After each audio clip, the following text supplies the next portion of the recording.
지금 엄마가 너무 몸이 안 좋아서 그런데 병원에만 잠깐 데려다 줄 수 있을까? 얼마나 안 좋으신데요? 아침부터 열이 나서 꼼짝을 못 하겠네. 저 지금 바빠서요. 어디 간 거니? 택시 타고 가시면 안 돼요? 병원 정도는 혼자서 가실 수 있잖아요. 지난번에도 그렇고. 저는 기사가 아니에요. 집 앞에 택시가 얼마나 많이 다니는데요. 제가 모시러 가는 것보다 그게 훨씬 빠를 텐데? 저한테 전화하시면 저도 좀 서운해요. 아무리 며느리라고. 그래도 이렇게 부려먹으시고. 너 며느리라고 부려먹은 적 없다. 친딸이라고 생각해서 부탁한 거야. 그렇다고 제가 진짜 친딸은 아니잖아요. 사연을 듣고 난 후 각자의 의견을 댓글로 남겨주시기 바랍니다. 사소한 댓글이라도 사연자분에게 큰 힘이 될 수 있습니다. 각색될 수 있고 사연자분의 입장에서 구성될 수 있습니다. 김옥수는 30이 넘도록 장가를 가지 않던 아들 민준이 마침내 결혼한다고 했을 때 안도의 한숨을 내쉬었습니다. 평생 딸을 갖고 싶었던 남편 박종철은 아들 하나만 두고 더 이상 아이를 낳지 않은 것을 항상 아쉬워했습니다. 그런 남편에게 며느리는 딸의 빈자리를 채워줄 존재였습니다. 첫 상견례 날 옥수는 긴장된 마음으로 카페에 앉아 예비 며느리를 기다렸습니다. 헤어진 전 여자친구들 이야기를 들어왔기에 이번에도 별 기대는 하지 않았습니다. 그러나 백화점 MD로 일한다는 유나는 단정한 옷차림과 밝은 미소로 좋은 첫인상을 주었습니다. 어머님, 처음 뵙겠습니다. 저는 민준 오빠의 여자친구 유나입니다. 유나는 공손하게 인사했고 대화 내내 옥순의 눈을 마주치며 진중하게 대화를 이어갔습니다. 식사가 끝나갈 무렵 유나가 조심스럽게 말을 꺼냈습니다. 저 결혼하면 어머님을 뭐라고 불러야 할지 고민이었는데요. 옥순이 고개를 들어 바라보자 유나는 살짝 긴장된 표정으로 말을 이었습니다. 괜찮으시다면 엄마라고 불러도 될까요? 어머님은 너무 격식 있는 것 같아서요. 갑작스러운 제안에 옥수는 놀라 대답을 망설였습니다. 종철도 의외라는 듯 눈썹을 치켜 올렸습니다. 아버님도 아빠라고 부르고 싶어요. 우리가 결혼하면 한 가족이 되는 거잖아요. 저를 친딸처럼 생각해 주세요. 저도 친정 부모님처럼 잘 모실게요. 유나의 진심 어린 제안에 종철의 입가에 미소가 번졌습니다. 옥순도 가슴 한편이 따뜻해지는 것을 느꼈습니다. 그래, 그렇게 불러도 좋아. 우리도 딸 하나 생긴 셈 치는 거지. 옥순의 대답에 유나는 환하게 웃었습니다. 그날 이후로 유나는 엄마 아빠라고 부르며 가족처럼 친밀하게 지냈습니다.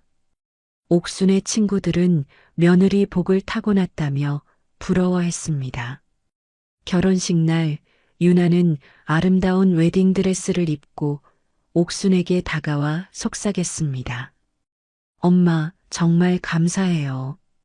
제가 평생 효도할게요. 그 말에 옥수는 눈물을 머금었습니다. 딸이 없어 평생 아쉬웠던 마음이 채워지는 것 같았습니다. 드디어 딸도 생겼다는 생각에 가슴이 벅차올랐습니다. 하지만 옥수는 그때 알지 못했습니다.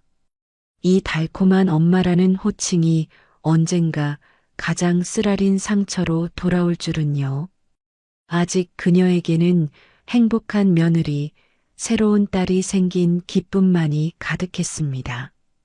결혼식을 한 달 앞두고 부부는 민준과 유나를 불러 저녁 식사 자리를 마련했습니다.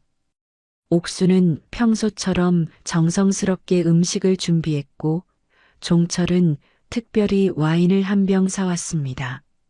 사실 이 자리는 결혼 자금에 대해 이야기하기 위함이었습니다. 아들, 신혼집은 어떻게 알아봤니? 종철이 물었습니다.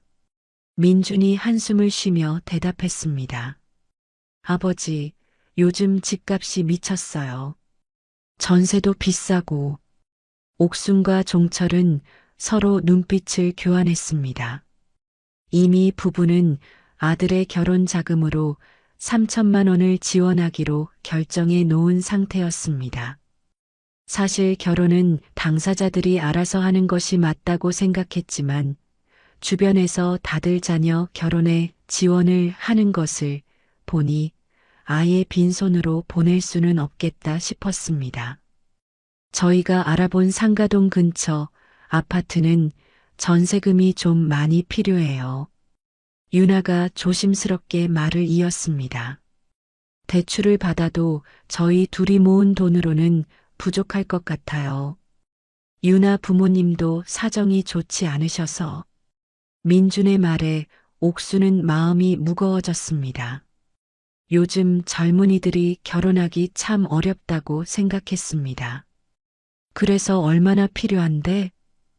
종철이 물었습니다. 최소 1억은 더 있어야 할 것 같아요. 옥수는 놀라 숟가락을 떨어뜨릴 뻔했습니다. 3천만 원도 적은 금액이 아닌데 1억이라니. 종철의 표정도 굳어졌습니다. 식사가 거의 끝나갈 무렵 유나가 조심스럽게 말했습니다. 그냥 상황이 어려워서. 죄송해요. 유나의 눈에 눈물이 고였습니다. 옥수는 마음이 약해졌습니다. 며느리가 엄마라고 부를 때마다 가슴이 따뜻해지는 것을 느꼈습니다. 괜찮아. 우리가 도울 수 있는 만큼 도와줄게. 옥순의 말에 종철이 끼어들었습니다. 아들도 하나뿐인데 새 출발을 잘할 수 있게 좀 더 보태주자. 그날 밤 부부는 심각한 대화를 나눴습니다. 종철은 아들과 며느리에게 1억을 더 주자고 했습니다. 당신, 그건 너무 큰 돈이잖아. 옥순이 걱정스럽게 말했습니다. 우리 아들 하나뿐이야. 딸도 없는데 이제 딸 생겼다고 좋아하지 않았어? 이번이 마지막이라 생각하고 보태주자. 결국 옥순 부부는 민준과 유나에게 총 1억 3천만 원을 지원하기로 했습니다.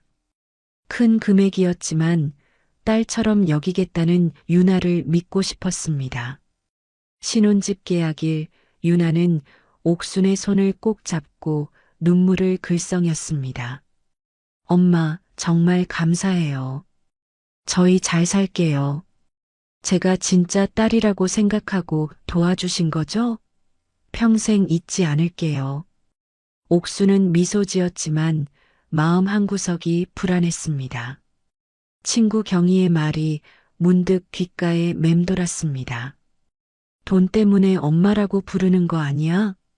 딸처럼 하겠다고 해놓고 큰돈 받아가는 거면 완전 여우잖아. 하지만 옥수는 그런 생각을 지워버렸습니다. 유나를 의심하기보다는 진심으로 믿고 싶었습니다.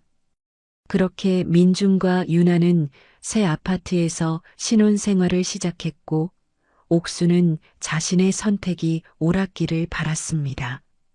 민준과 유나의 결혼 후 몇 달이 지나자 옥순의 일상에는 작은 변화가 생겼습니다. 아침에 일어나 커피를 마시다 보면 어김없이 유나에게서 전화가 왔습니다. 엄마, 아침 드셨어요? 오늘은 뭐 하세요? 단순한 안부 전화였지만 옥순에게는 하루를 시작하는 소소한 기쁨이 되었습니다. 딸이 있었다면 이런 느낌이었을까 싶었습니다. 유나는 일주일에 2~3번은 꼭 전화를 했고 가끔은 직접 찾아와 옥순의 집에서 함께 시간을 보내기도 했습니다. 음식 만드는 법을 배우러 왔다며 주방에서 옥순과 함께 요리를 하기도 하고 주변 시장에 같이 장 보러 가기도 했습니다. 엄마가 담근 김치가 제일 맛있어요. 민준 오빠도 그래요. 유나의 칭찬에 옥수는 속으로 뿌듯함을 느꼈습니다. 종철도 유나가 오면 기분이 좋아졌습니다. 평소에는 텔레비전만 보던 사람이 유나가 오면 거실로 나와 이런저런 세상 이야기를 나누었습니다. 어느 날 아파트 단지에서 이웃 최 씨를 만났을 때 옥수는 며느리 자랑을 빼놓지 않았습니다. 우리 며느리는 정말 딸 같아. 3일에 한 번씩은 꼭 전화해서 안부 묻고 뭐 필요한 거 없냐고 물어보고 최 씨는 부러운 표정으로 고개를 끄덕였습니다. 옥순 씨는 정말 복 받았네. 우리 며느리는 명절 때나 얼굴 보기 힘들어. 전화도 한 달에 한 번 올까 말까. 옥순의 자랑에 질투심을 느꼈는지 아파트 단지의 또 다른 이웃 장 씨는 비꼬는 투로 말했습니다. 그게 다 진심일까? 집 사달라고 해놓고 이제 와서 엄마 하는 거 아냐? 장 씨의 말에 옥수는 기분이 상했지만 표현하지 않았습니다. 유나를 의심하고 싶지 않았습니다. 그런 말들은 다 질투에서 나오는 것이라고 생각했습니다. 명절이 다가오자 옥수는 더욱 바빠졌습니다. 음식 준비를 하면서도 마음은 설렜습니다. 이번 추석에는 유나가 어떤 모습으로 찾아올지 궁금했습니다. 추석 전날 유나는 일찍 와서 옥순을 도와주겠다고 했습니다. 하지만 옥순은 미리 대부분의 음식을 준비해 놓았습니다. 엄마, 제가 뭐 도와드릴 일 없어요? 이렇게 다 해놓으셨네. 유나가 주방에 들어와 물었습니다. 아니야, 다 했어. 너는 그냥 쉬어. 옥수는 며느리가 명절 음식을 준비하느라 고생하는 것을 원치 않았습니다. 딸이 있어도 명절에 부엌일을 시키지 않았을 텐데 며느리라고 해서 다를 이유가 없다고 생각했습니다. 그래도 설거지라도 도와드려야죠. 유나가 고집을 부리자 옥수는 부드럽게 미소 지었습니다. 아니야, 민준이한테 시킬게. 너는 편히 쉬어. 유나는 옥순의 배려에 감동한 듯 했습니다. 다른 친구들은 명절만 되면 시댁에 가기 무섭다고 하는데 자신은 오히려 기다려진다며 고마움을 표현했습니다. 그렇게 몇 년이 흘렀습니다. 유나는 첫 아이를 가졌고 출산 후에도 변함없이 옥순과 가까운 관계를 유지했습니다. 아이를 키우느라 바빠도 종종 찾아와 옥순에게 육아 조언을 구했습니다. 옥순은 손주를 보며 더없이 행복했습니다. 가끔은 유나가 힘들어할 때 손주를 맡아 봐주기도 했습니다. 주변의 의심 어린 시선에도 불구하고 옥순은 유나를 진정한 가족으로 여겼습니다. 그리고 유나도 그런 마음을 알아주는 것 같았습니다. 적어도 그때까지는요. 유나가 둘째 아이를 출산하면서 옥순의 집은 더욱 북적거리게 되었습니다. 큰 손주 민우가 3살, 작은 손주 서연이는 이제 갓 태어난 상태였습니다. 유나는 두 아이를 키우느라 더욱 분주해졌고 옥수는 며느리의 부담을 덜어주고 싶었습니다. 어느 날 오후 유나가 두 아이를 데리고 옥순의 집을 찾았습니다. 얼굴에는 피곤함이 역력했습니다. 엄마, 저 요즘 정말 힘들어 죽겠어요. 유나는 소파에 앉아 깊은 한숨을 내쉬었습니다. 애들 보는 게 전쟁이에요. 민준 오빠 밥까지 챙기려면 아침 저녁으로 정신이 없어요. 옥수는 며느리의 고충을 이해했습니다. 자신도 한 아이를 키우면서도 힘들었는데 두 아이를 키우는 유나의 상황은 더 어려울 것이었습니다. 그래, 많이 힘들겠다. 옥순이 공감을 표현하자 유나는 계속해서 말했습니다. 저 혼자면 대충 먹어도 되는데 민준 오빠는 입맛이 까다로워서요. 잠시 생각하던 옥수는 좋은 아이디어가 떠올랐습니다. 그래, 그러면 민준이 아침 저녁을 우리 집에서 먹게 하면 어떨까? 유나의 눈이 커졌습니다. 정말요? 그래. 어차피 민준이 회사 가는 길에 우리 집이 있잖아. 옥순의 집은 민준의 직장과 그들의 아파트 중간쯤에 위치해 있었습니다. 유나에게 조금이라도 도움이 된다면 기꺼이 아들의 식사를 책임지고 싶었습니다. 다음 날부터 민준은 출근길에 부모님 집에 들러 아침을 먹었습니다. 옥수는 일찍 일어나 아들이 좋아하는 반찬들을 준비했습니다. 때로는 민준이 퇴근 후 저녁도 함께 먹고 갔습니다. 옥수는 이런 시간이 소중했습니다. 엄마, 정말 감사해요. 제가 시간이 좀 생겼어요. 유나가 고마움을 표현할 때마다 옥수는 손사래를 쳤습니다. 감사할 건 뭐 있어. 우리가 먹는 밥에 숟가락 하나 더 놓는 건데. 그러면서도 옥수는 한 가지 걱정이 되었습니다. 그런데 너는 뭐 먹니? 혼자 밥 챙겨 먹기 쉽지 않을 텐데.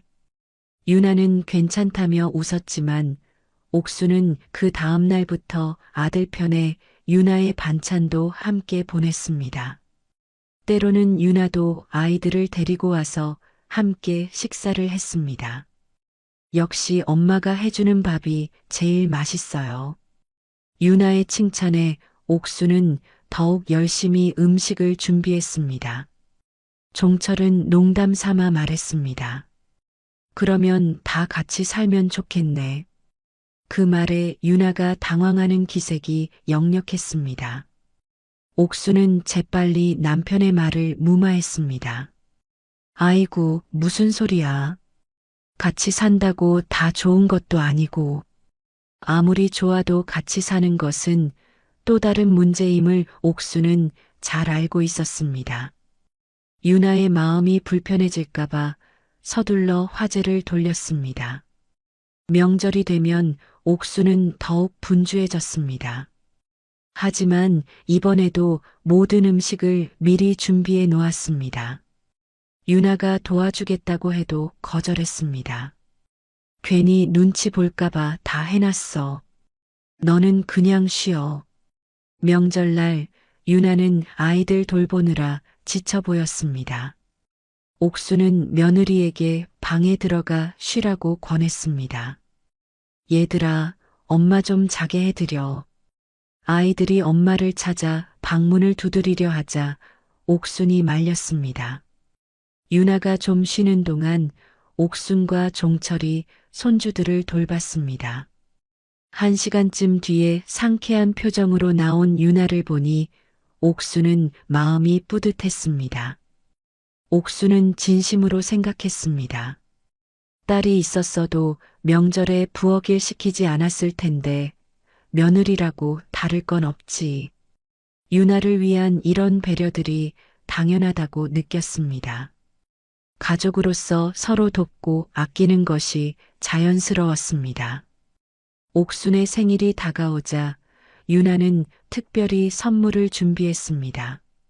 생일 당일 가족들이 모인 자리에서 유나는 작은 봉투를 건넸습니다. 엄마 환갑이신데 이것밖에 못 드려서 죄송해요. 옥순이 봉투를 열어보니 30만 원이 들어 있었습니다. 아이고, 이런 거 안 줘도 되는데. 고마워. 옥수는 진심으로 감사했습니다. 유나가 전업주부로 지내며 경제적으로 넉넉지 않은 상황에서 이만한 정성도 충분하다고 생각했습니다. 나중에 제가 복직하게 되면 더 좋은 걸 사드릴게요. 유나의 말에 옥수는 고개를 저었습니다. 돈보다 너희가 건강하게 잘 사는 게 엄마한테는 더 큰 선물이야. 그날 저녁 민준이 가족들을 데리고 근처 식당에서 저녁을 사겠다고 했지만 결국 옥순이 계산했습니다.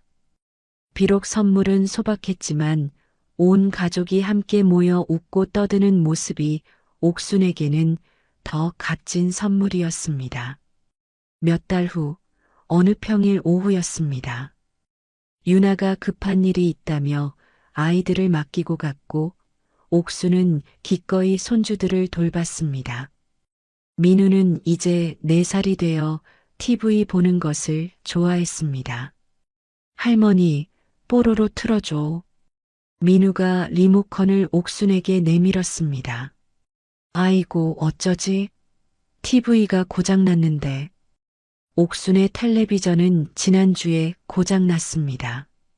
오래된 것이라 수리비가 비싸다고 해서 아직 새로 사지 못한 상태였습니다. 종철이 TV를 보러 갔다가 가격에 놀라 그냥 돌아왔다고 했습니다. 나 심심해. 민우가 투정을 부리자 옥수는 손주를 달래기 위해 장난감을 꺼냈습니다. 그러다 민우가 갑자기 말했습니다. 우리 외할머니 집에는 TV 엄청 큰 거 있어. 정말 좋아. 옥수는 관심을 보이며 물었습니다. 그래, 언제부터 있었니? 할머니 생일에 우리 엄마가 사준 거야. 진짜 커. 민우의 말에 옥수는 잠시 할 말을 잃었습니다. 지난달이 유나의 친정 어머니 환갑이었다는 것을 알고 있었습니다. 그런데 큰 텔레비전을 선물했다니 자신이 받은 30만 원과는 차이가 컸습니다. 그 순간 옥순의 마음에 작은 서운함이 자리 잡았습니다. 하지만 곧 스스로를 다잡았습니다. 친정엄마니까 더 챙기는 것도 당연하지. 유나가 아이들을 데리러 왔을 때 옥수는 평소와 다름없이 대했습니다. 서운한 마음을 내색하지 않았습니다. 가족 사이에 이런저런 감정이 생기는 것은 자연스러운 일이라고 생각했습니다. 친자식에게도 서운할 때가 있고 부부 사이에도 섭섭한 일이 생기는 법이었습니다. 그래도 민우의 말이 자꾸 귓가에 맴돌았습니다.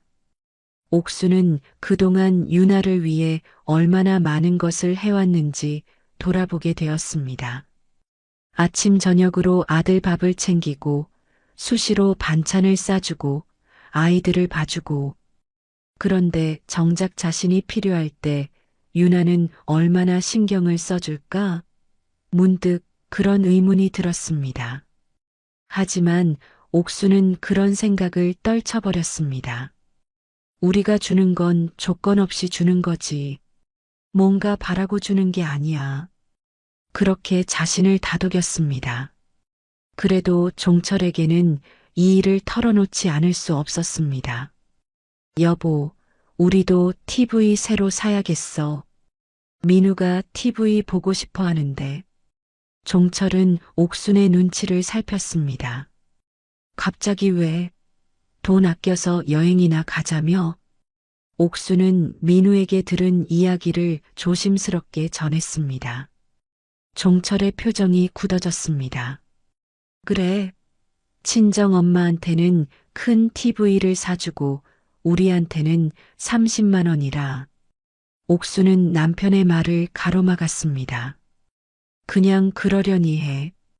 가족이니까 서로 이해하면서 살아야지. 그날 밤 옥수는 쉽게 잠들지 못했습니다. 유나가 처음 엄마라고 불렀던 그 순간의 따뜻함을 떠올렸습니다. 그때는 정말 딸을 얻은 것 같은 기쁨이 있었는데 지금은 무언가 조금씩 변하고 있다는 느낌이 들었습니다. 하지만 옥수는 여전히 유나를 믿고 싶었습니다. 모든 관계에는 오해와 실망이 있을 수 있지만 그것을 넘어서는 게 진정한 가족이라고 생각했습니다. 그렇게 작은 서운함을 가슴에 묻었습니다. 딸처럼 여겼던 며느리와의 작은 서운함이 가슴에 남아있을 때 옥순의 인생에 큰 시련이 찾아왔습니다. 정기 검진에서 옥순은 왼쪽 가슴에 이상이 있다는 소견을 들었고 정밀 검사 결과 유방암 진단을 받았습니다. 암이라니요? 얼마나 심각한 거죠? 의사는 차분하게 설명했습니다. 다행히 초기에 발견했습니다만 수술이 필요하고 이후 항암 치료도 받으셔야 합니다. 옥수는 갑자기 다리에 힘이 빠지는 느낌이었습니다. 종철이 옆에서 그녀의 손을 꼭 잡아주었습니다. 집에 돌아와 옥수는 아들에게 전화를 걸었습니다.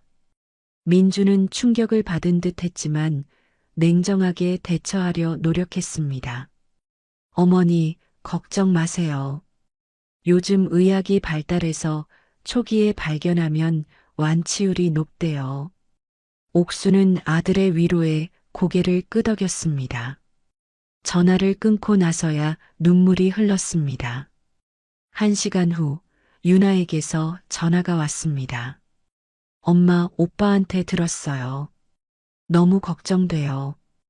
유나의 목소리에는 진심 어린 걱정이 묻어 있었습니다.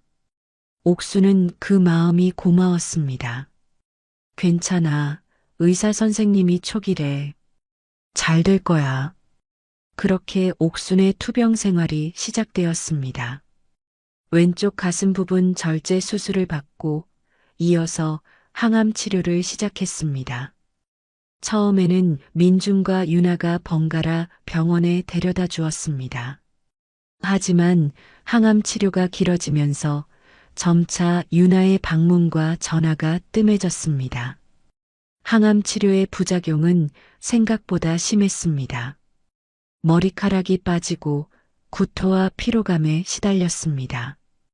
옥수는 평소에 해오던 일상적인 활동조차 힘들어졌습니다. 이런 상황에서 명절에도 아들 내외를 부르지 않았습니다. 굳이 자신의 아픈 모습을 보여주고 싶지 않았습니다. 한 달에 한 번씩 하던 유나의 전화는 2달에 한 번, 석 달에 한 번으로 뜸해졌습니다. 옥수는 서운했지만 이해하려 했습니다. 아이들 키우느라 바쁜가 보다. 그러던 어느 날 유나가 문득 아이들을 맡기러 왔습니다. 엄마, 애들 좀 몇 시간만 봐주세요. 옥수는 항암 치료 후 몸 상태가 좋지 않았습니다. 하지만 유나의 부탁을 거절하기 어려웠습니다. 컨디션이 안 좋아 제대로 볼 수 있을지 모르겠다.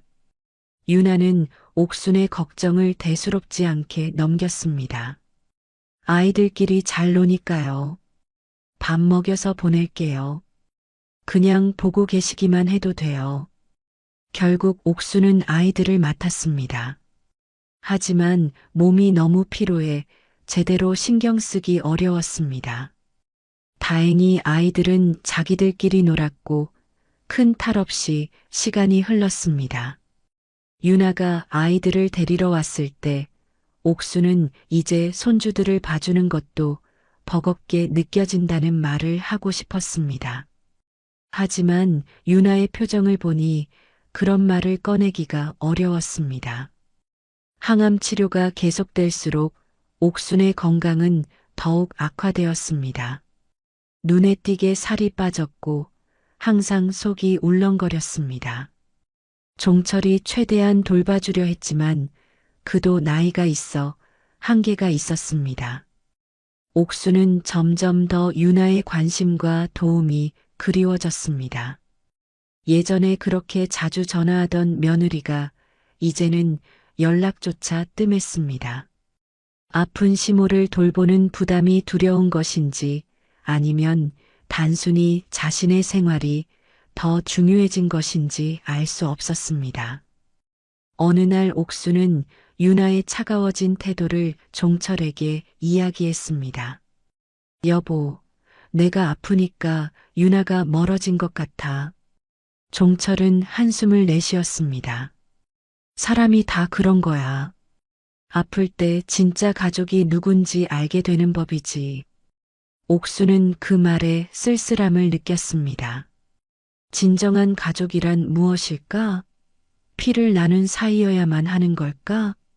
그렇게 딸처럼 여겼던 유나가 지금은 어디에 있는지 궁금했습니다.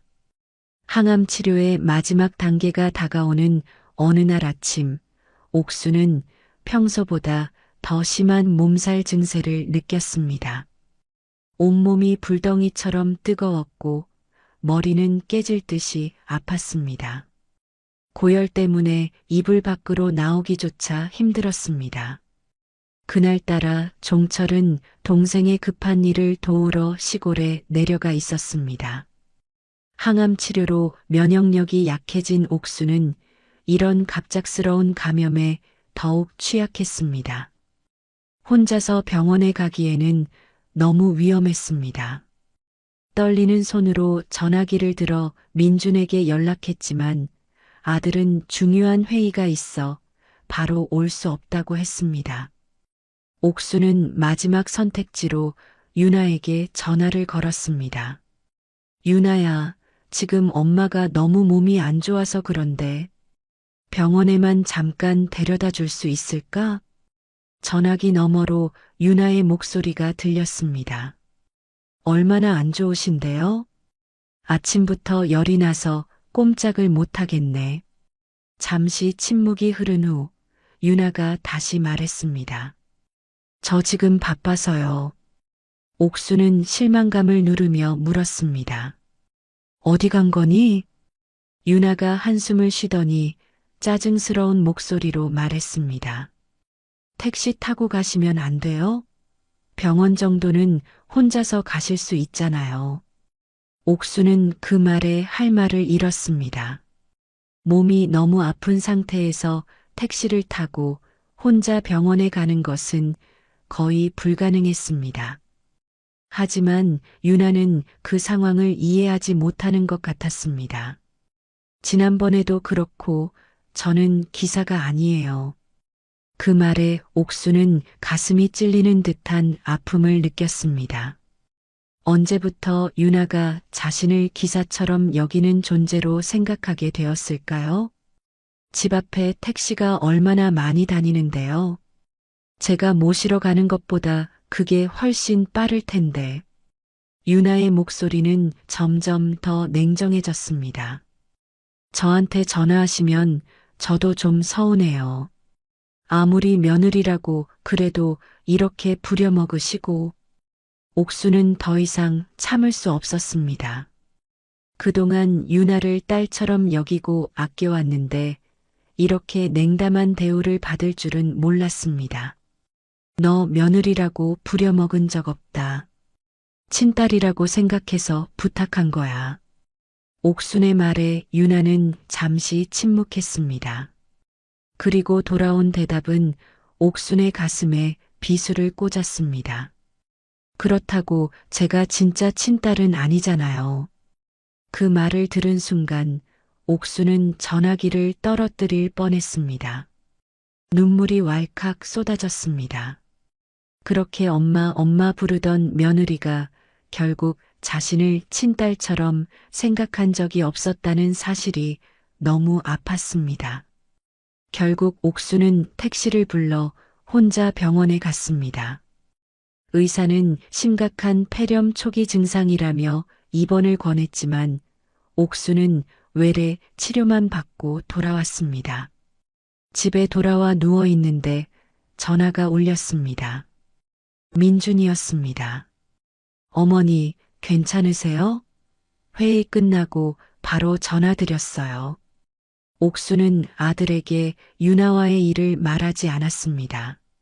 하지만 민주는 이미 유나에게 들은 듯 했습니다. 그러게 그냥 택시 타고 가시면 되지. 왜 굳이 애엄마한테 데려다 달라고 하셨어요? 택시가 더 빠른데. 아들조차 자신의 아픔을 이해하지 못하는 모습에 옥수는 깊은 절망감을 느꼈습니다. 그날 밤 종철이 돌아왔을 때 옥수는 모든 것을 이야기했습니다. 종철은 분노했지만 옥수는 이미 마음이 차분해진 상태였습니다. 자식도 결혼하면 내 자식이 아니구나. 옥수는 쓴웃음을 지었습니다.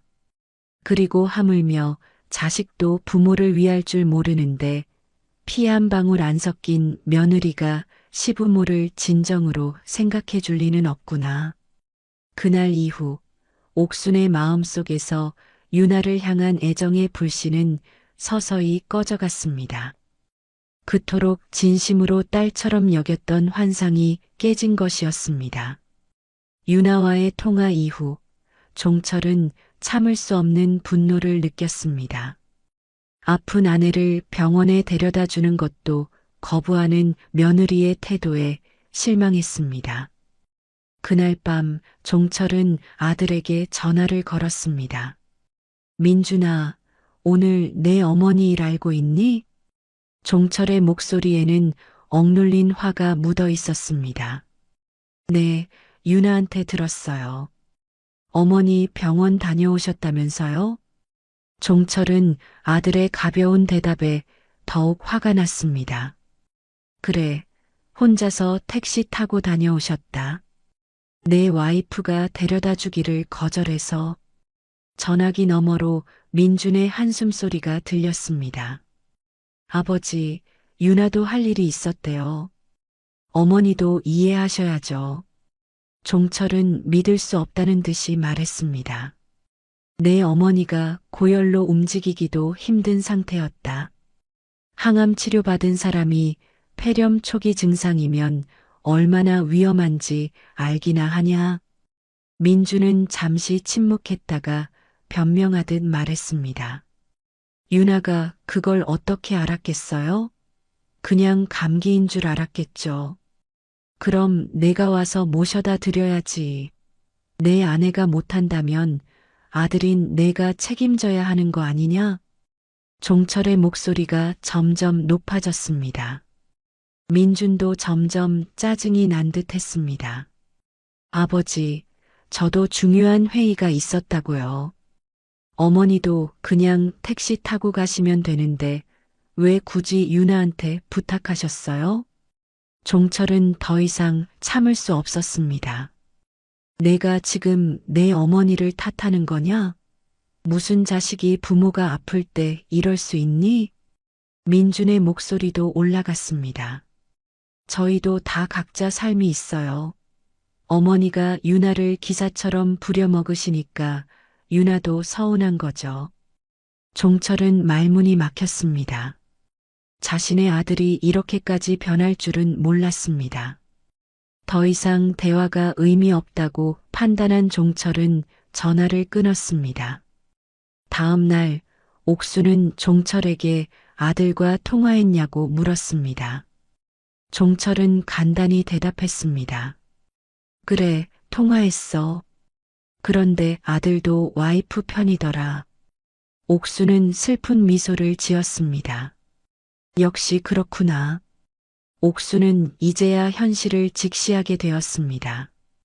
그동안 민준을 자신의 분신처럼 여겼지만 결혼한 아들은 이미 자신의 가정을 우선시하는 한 가정의 가장이 되어 있었습니다.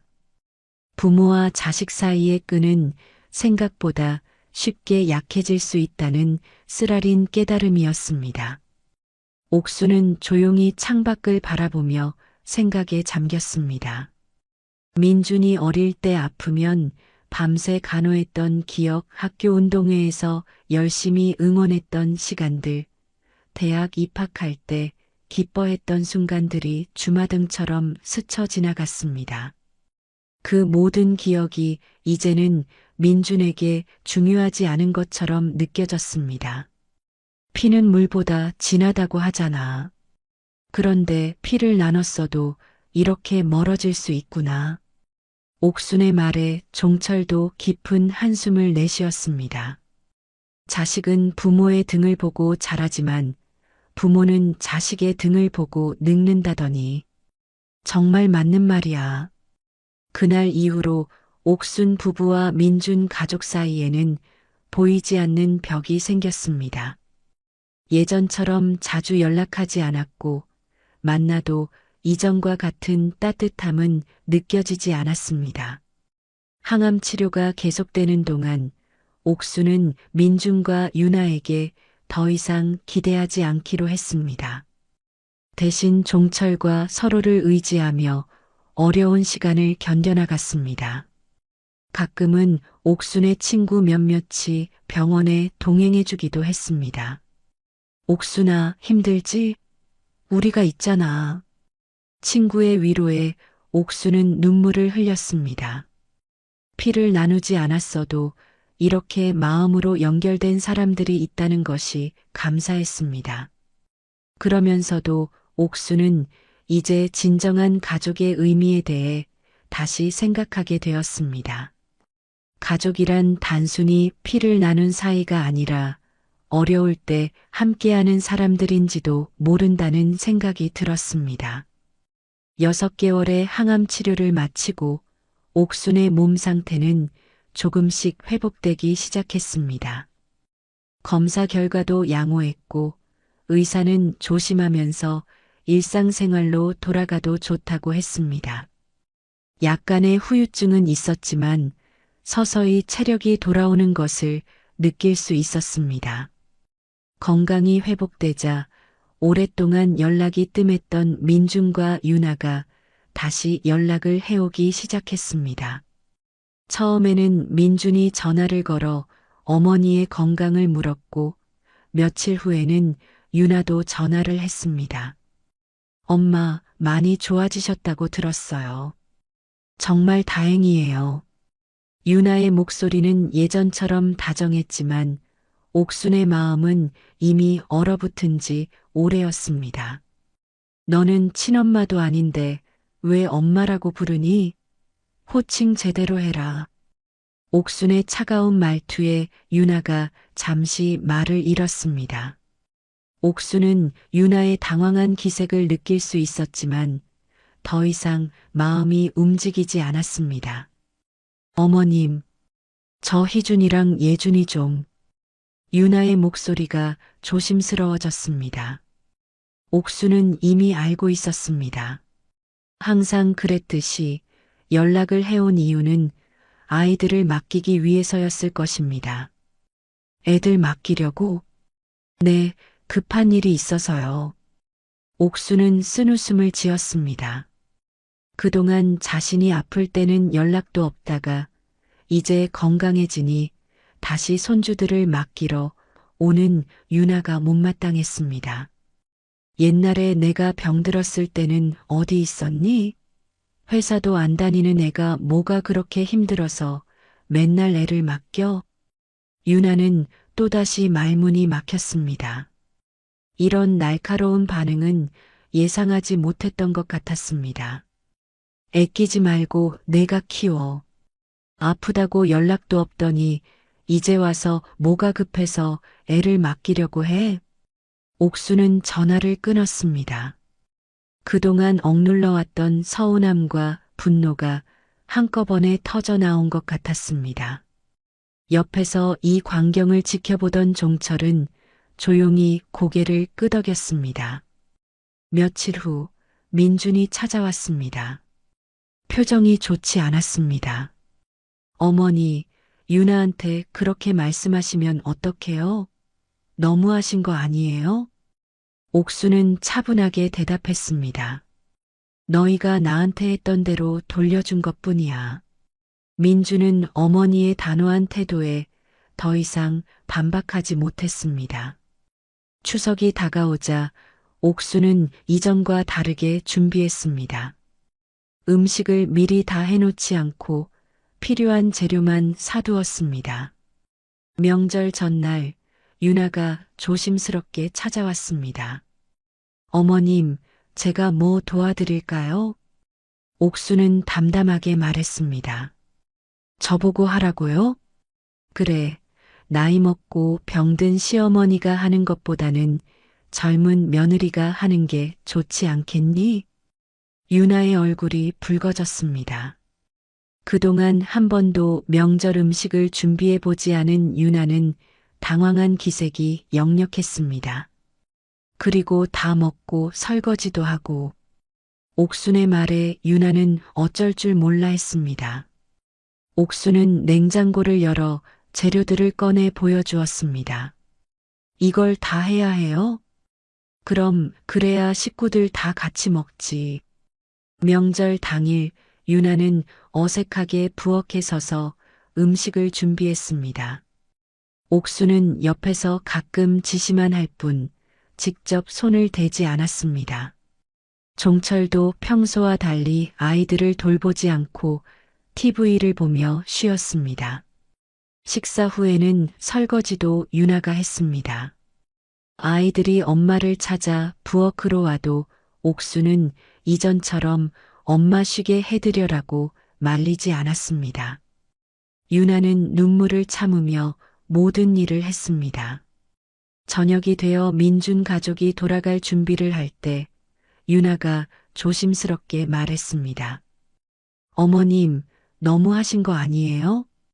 옥수는 차갑게 대답했습니다. 아, 어머님이라고 하지 말라니까. 진짜 엄마도 아니잖아. 그 말에 유나의 눈에 눈물이 고였습니다. 옥수는 마음이 아프기도 했지만 이미 돌아갈 수 없는 강을 건넌 듯 했습니다.